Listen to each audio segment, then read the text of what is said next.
Hey, Danielle. I'm so sorry that you're feeling limited. I totally get that. I think during my pregnancy, I pretty much did more kettlebell swings and squats than like anything else. And there were definitely days where it was boring or frustrating.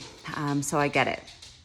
Something that might help is shifting your perspective around what the goal is right now. So normally your training goals might be related to, learning or developing a new skill, like going from being able to do kipping pull-ups to butterfly pull-ups, or a handstand hold to handstand push-ups or handstand walking or something like that. During pregnancy, you can shift your training focus to supporting a more comfortable and stronger rest of your pregnancy, as well as setting yourself up with tools that you could potentially use during labor and delivery, and setting yourself up for a more successful postpartum recovery.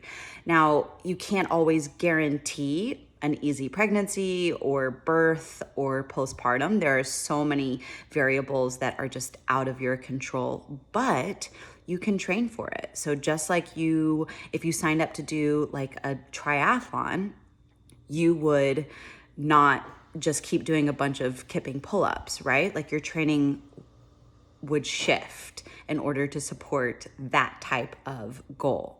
So during pregnancy, you can train to strengthen your posterior chain, your backside, to support the growing weight of your belly and the baby.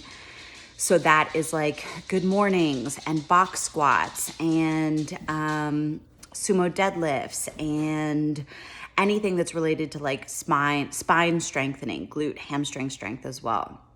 You can support a connection to your pelvic floor by working on your breathing exercises, by doing, let's say, maybe less fast or intense workouts and workouts where you're more connected to how you're breathing.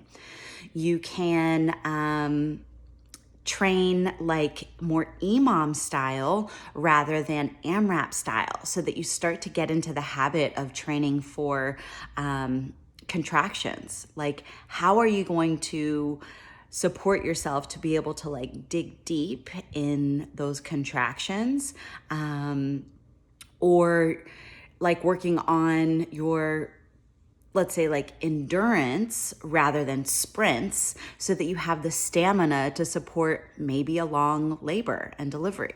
So that's just to give you some perspective there.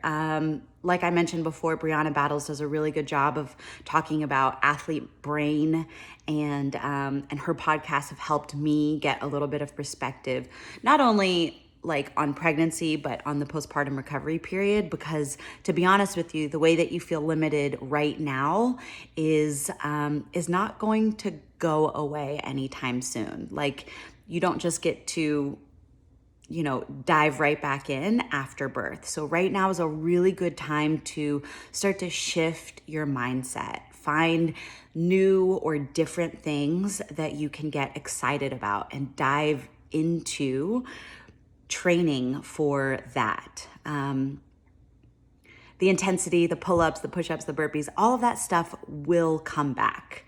And it will come back sooner if you are able to open up to what's appropriate for this season, as frustrating as that might be. I hope that this makes sense. Let me know if you have more questions.